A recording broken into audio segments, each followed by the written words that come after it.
Praise the Lord. ஆவிக்குரிய பொக்கிஷங்கள், ஆவிக்குரிய முத்துக்கள் என்ற தலைப்பில் ஆவிக்குரிய ஆழமான சத்தியங்களை சிலவற்றை உங்களோடு பகிர்ந்து கொள்வது எனக்கு கிடைத்த சிலாக்கியம்.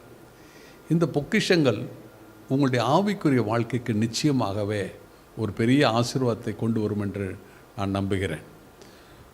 ஆதியாகமம் 1ஆம் அதிகாரம் 1-2 வசனங்களை வாசிக்கும் பொழுது, ஆதியிலே தேவன் வானத்தையும் பூமியையும் சிருஷ்டித்தார். பூமியானது ஒழுங்கின்மையும் வெறுமையுமாய் இருந்தது. ஆழத்தின் மேல் இருள் இருந்தது. தேவ ஆவியானவர் ஜலத்தின் மேல் அசைவாடி கொண்டிருந்தார். இங்கே வேதம் சொல்கிறது, பூமியானது ஒழுங்கீனமும் வெறுமையுமாய் இருந்தது. ஆனால் இந்த வார்த்தை இருந்தது என்ற வார்த்தைக்கு பின்பாக பார்க்கும் பொழுது அங்கே ஒரு அரைப்புள்ளி, அதாவது செமிகோலன் வைக்கப்பட்டு இருக்கிறது. செமிகோலன் என்று சொல்லும் பொழுது அந்த அடுத்து வருகிற காரியம் அதை விளக்குகிறது. என்னவென்றால், ஆழத்தின் மேல் இருள் இருந்தது. அப்போ ஆழத்தின் மேல் இருள் இருந்ததும் பூமி ஒழுங்கினமாய் வெறுமையாய் இருந்ததற்கும் சம்பந்தம் இருக்கிறது. அதே போல் அந்த வெறுமை மட்டுமல்ல, தேவ ஆவியானவர் ஜலத்தின் மேல் அசைவாடி கொண்டிருந்தார். ஆக இவைகள் எல்லாம் ஒன்றோடு ஒன்று இணைக்கப்பட்டு இருக்கிறது. அப்போ பூமியை இப்படி பார்ப்போம். இது பூமி என்று வைத்து கொள்ளுங்கள். இங்கே ஒழுங்கீனமும் வெறுமையும் இருக்கிறது. காரணம் என்னவென்றால், ஆழம் என்று சொல்லும் பொழுது மேலாக அல்ல, உள்ளே ஆழத்தில் உள்ளே இருள் இருந்தது. அப்போ இதிலிருந்து நாம் கற்றுக்கொள்கிற ஒரு காரியம் என்னவென்றால், ஒரு மனுஷனுடைய வாழ்க்கையிலே உள்ளே இருள் இருந்தால் அவன் வெளியே ஒழுங்கீனமும் வெறுமையும் இருக்கும். மெர்லின் மன்றோ என்ற ஒரு பெரிய நடிகை, செல்வம், அவ்வளவு செல்வம், அநேக ரசிகர்கள், அவள் அநேகருக்கு தொடர்பு உண்டு, அநேகருடைய நட்பு உண்டு. இப்படிப்பட்ட ஒரு பவர்ஃபுல் கேர்ள், அதாவது அருமையான அழகான நடிகை, அவள் மரிக்கும் பொழுது, ஐ எம் லோன்லி, நான் தனிமையாக இருக்கிறேன்.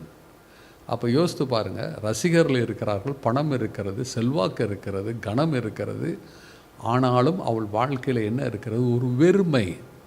காரணம் என்னவென்றால், உள்ளே இருள் இருக்கிறது.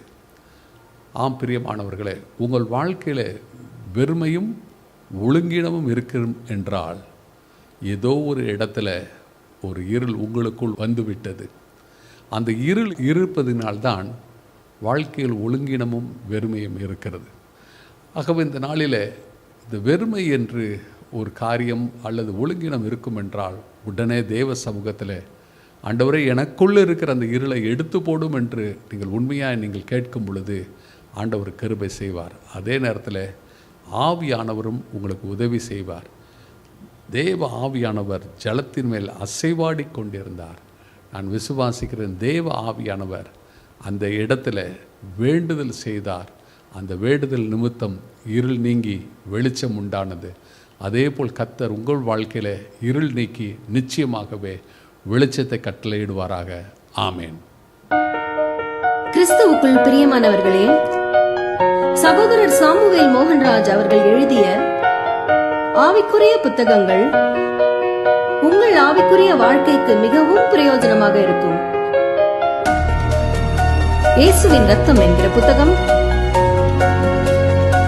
எழுப்புதலின் அக்கினி, நீங்கள் வாழ்ந்து செழித்திருப்பீர்கள், சிலுவையிலே மொழிந்த சுவிசேஷ பணிக்கான 7 திறவுகோல்கள், தேவனுடைய தேசத்தில் செழிப்பாக்கும் அனுபவங்கள், தரிசனங்களும் சொப்பனங்களும் அதன் விளக்கமும், இயேசுவின் காயங்கள், அவற்றின் வல்லமையும் நோக்கங்களும். கர்த்தர் உங்களை ஆசீர்வதிப்பாராக.